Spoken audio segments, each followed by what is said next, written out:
Welcome to Retro Reviews, a series where I review various retro games of the past. I will be starting with the entire library of games available for the Nintendo Switch Online and Nintendo Switch Online Plus expansion pack service. First up is a game that certainly blew up in its time. It might have even floated off the shelves in its original luxurious black box. That game is Balloon Fight.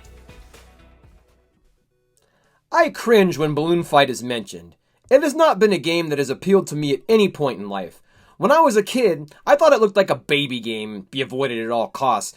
I remember thinking to myself, and I was just 6 at the time, who is this game for? Who are they marketing this towards? I suppose I can be critical and infer that Balloon Fight does have cultural significance, but I have to ask, was anyone playing this game at launch?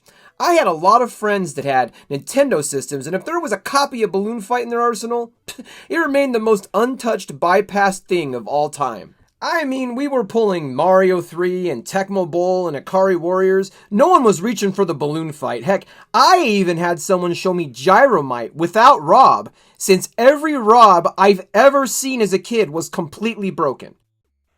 I feel like Balloon Fight was a game parents bought because it seemed wholesome, but ultimately was passed over for the true NES classics.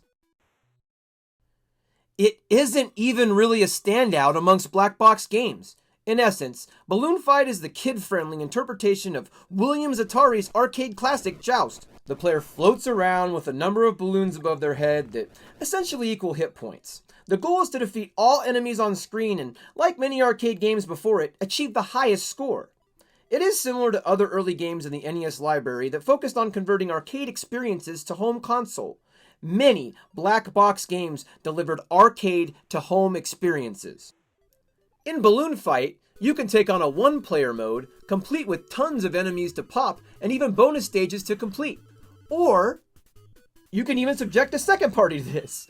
In two-player mode, which is the most entertaining thing by far, you control 2 balloon guys. In all seriousness, I think this is where Balloon Fight shines. I found the single-player mode to be mind-numbingly boring, but completing the game with a friend adds a whole other dynamic. As there is friendly fire, you can pop each other's balloons, and it seems like it might be a chill game to throw on with a friend. You probably won't play it long, but this is ultimately how I enjoyed my time with this game the most. But then you also have this balloon trip mode that is very, very snore-worthy. Dodge these stars and catch balloons, yay, oh the simpler times. There is even a ROM hack out there that can make the balloon trip mode 2-player. Yeehaw!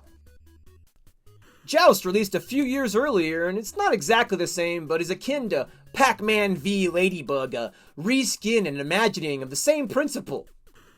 So with that, and in summary, my rating for Balloon Fight on the NES is a floppy Joust out of 10. Or 4 out of 10. I hope you guys enjoyed this. Next up is baseball. I hope y'all are having a great day.